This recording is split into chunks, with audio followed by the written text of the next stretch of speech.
संगमनेर तालुक्यातील जिज्ञासा अकॅडमीच्या विद्यार्थ्यांनी महाराष्ट्र राज्य बोर्डाच्या 12वी विज्ञान शाखेच्या परीक्षेत आणि MST CET JEE 2025 सारख्या स्पर्धा परीक्षांमध्ये लक्षणीय यश मिळवत तालुक्यात नाव कमावलंय। यंदा 12वीच्या परीक्षेत जिज्ञासा अकॅडमीचे 2 विद्यार्थी तालुक्यात अनुक्रमे पहिल्या आणि दुसऱ्या क्रमांकावर राहिलेत। याशिवाय अकॅडमीतील बहुतांश विद्यार्थ्यांनी MST CET आणि JEE मध्ये 90 पेक्षा जास्त पर्सेंटाईल मिळवून यशाची परंपरा कायम ठेवली आहे। 12वी बोर्ड विज्ञान शाखेमध्ये श्रेयश लांडगे 93.17% गुण मिळवत तालुक्यात पहिला आलाय, तर 90.17% गुण मिळवत यश सदाकाळ हा तालुक्यात दुसरा आलाय। MST CET मध्ये यश सदाकाळ 98.14 पर्सेंटाईल, प्राजक्ता डोंगरे 98.9 पर्सेंटाईल मिळवत पास झालेत। JEE मेन्समध्ये काकड शांतनू 94.4 पर्सेंटाईल मिळवून पास झालाय। या यशाबद्दल जिज्ञासा अकॅडमीतील एकूण 27 यशस्वी विद्यार्थ्यांचा सन्मानचिन्ह आणि गुलाब पुष्प देऊन सन्मान केला गेलाय। कार्यक्रमासाठी प्रमुख पाहुणे म्हणून माजी शिक्षण विस्ताराधिकारी ज्ञानेश्वर वागचौरे होते, तर प्रमुख उपस्थितीमध्ये युनिक करिअर अकॅडमीचे संचालक अरुण गोडसे, पालक प्रतिनिधी डॉक्टर काकड, जिज्ञासा अकॅडमीचे संचालक हर्षद पवार, राजेंद्र शिंदे, सुनील परांडे यांसह विद्यार्थी पालक मोठ्या संख्येने हजर होते, तर प्रमुख पाहुण्यांच्या हस्ते विद्यार्थ्यांना सन्मान चिन्ह देऊन गौरवलं गेलंय। मी नेहमी मुलांना पण म्हणतो, आज पालक आहेत त्यांना पण म्हणतो की आम्ही फक्त 1% काम तुमच्या विद्यार्थ्यांनीच केलेलं आहे। 99% काम हे विद्यार्थ्यांचं आहे, पण ते जे 1% काम आहे त्याच्या व्यतिरिक्त जे 99% त्यांनी केलंय त्याच्यामध्ये मोलाचा वाटा हा पालकांचा आहे। तर माझं एवढंच मत राहील की ज्या विद्यार्थ्यांचे पालक इथं आज आलेले आहेत त्यांच्याबरोबर, तर सत्काराच्या वेळेस त्यांनी देखील पुढे यावं, कारण तो मुलाच्या त्या पाल्याच्या यशामध्ये आमच्याही पेक्षा जास्त मोलाचा वाटा तुमचा आहे असं आम्ही मान्य करतो किंवा असं आम्हाला वाटतं। तर सर्वप्रथम आपण सुरुवातीला CETला ज्याला सगळ्यात जास्त गुण मिळाले तर तो विद्यार्थी आहे यश सदाकाळ। आपल्या या अकॅडमीच्या 2 मुलांनी प्रथम क्रमांक प्राप्त झाले आहेत, त्या दोघांचा त्याचबरोबर उर्वरितांनी जे सर्वाधिक गुण मिळवलेले आहेत, जे उद्याची भावी इंजिनियर म्हणून अत्यंत चांगल्या कॉलेजेसला जाणार आहे त्याची खात्री बाळगून पालक आणि विद्यार्थी आलेले आहेत, तेव्हा त्याही मित्रांचं मी मनापासून कौतुक करतो, त्यांचं अभिनंदन करतो। कारण एवढं स्पृहणीय यश मिळवण्यासाठी खूप काही करावं लागतं, त्या विद्यार्थ्याला तर करावंच लागतं, पण पालकांनाही खूप काही करावं लागतं।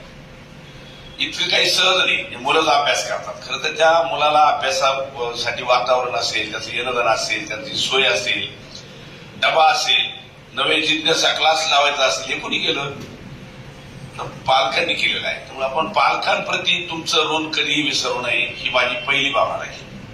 अजून तुम्हाला ते राऊंड यायचे आता, मग ते राऊंड आल्यानंतर आता सर बोलणारच आहे त्याच्यावर, त्या राऊंडमध्ये मग तुम्हाला जे कॉलेजचं काय कुठलं पुढे घ्यावं कुठलं नंतर घ्यावं ते त्यांना त्याची कल्पना आहे ते सांगतील, त्याप्रमाणे तुम्ही नक्कीच कॉलेजची एंट्री भराल आणि तुम्हाला नंबर लागणार आहे याची खात्री।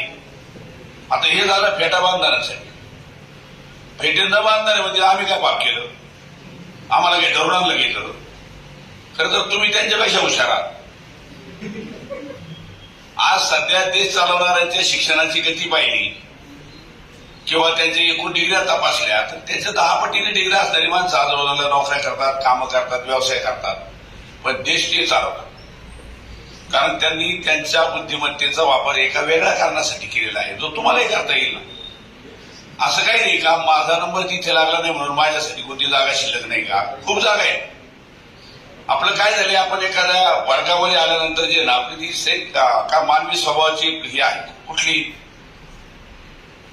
कुठल्याही कार्यक्रमाच्या ठिकाणी गेल्यानंतर किंवा वर्गातही आपण जेव्हा जात होतो, आतापर्यंत तुम्ही 12वी पर्यंत जात आलात, क्लासमध्ये आलात, तेव्हा आपण बसायची जागा कुठे असते आपली, नेहमी मागे असते आपल्या पहिल्या बाकावर कोणी बसतं का, आताही बाग कोणता रेखा माहिती ओके, हे आपलं काय म्हणते त्याला हा माझी स्वभाव आहे, तुमचा काय मी पण तीच केली असं काही, परंतु हे ज्याला कळलं ना की मी पहिल्या बाकावर बसून लाभ घेईन तो खूप पुढे जातो। भाग्यवान मुले हो, ज्या काळात आपण शिकलो डॉक्टर त्या काळात हे कुठं वस्तू होत्या, कुठं काय होतं आपल्याला, सर बोलायचं ना आपण ऐकायचं, दिलेल्या पुस्तकात पाहायचं लिहून काढायचं, त्याच्या बाहेर जाऊन काही असतं हे कुणालाच माहित नाही, म्हणजे आमच्या काळात।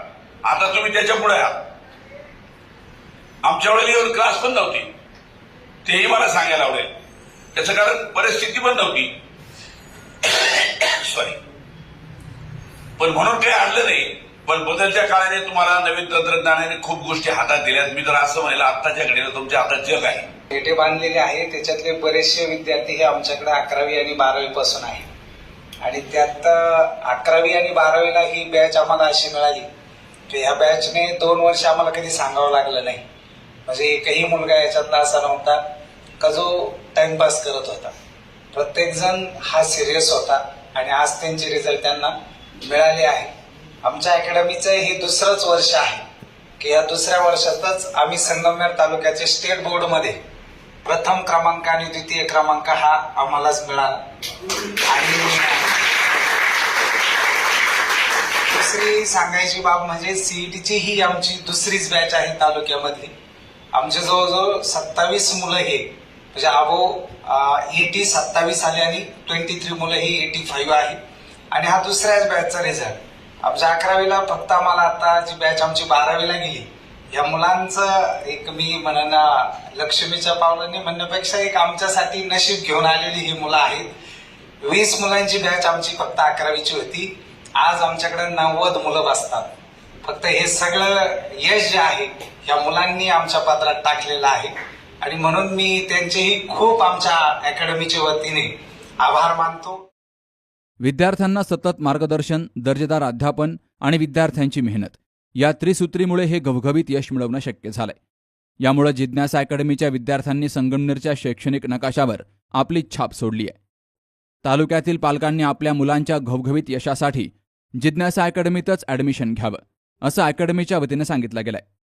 यश सदाकाळ 98.14%, प्राजक्ता डोंगरे 98.9, श्रेयश लांडगे 98.2, दीप सोमाणी 95.74, श्रद्धा लांडगे 94.74, तनुजा राऊत 94.53, अनिकेत पवार 94.40, श्रावणी कुक्कर 93.11, शांतनू काकड 92.69, विवेक गुंजाळ 92.38, अखिल आगविले 91.85, सुजल कोल्हे 91.81, सार्थक इंगळे 91.71, उत्कर्षा खतोडे 91.42, अनुष्का वाघ 90.88 आणि साहिल गुंजाळ 90.43% असे गुण मिळवत MST CETमध्ये पास झालेत. तर JEEमध्ये शांतनू काकड हा 94.5% मिळवत उत्तीर्ण झालाय. Subhash Bhalerao, C News Marathi, Sangamner.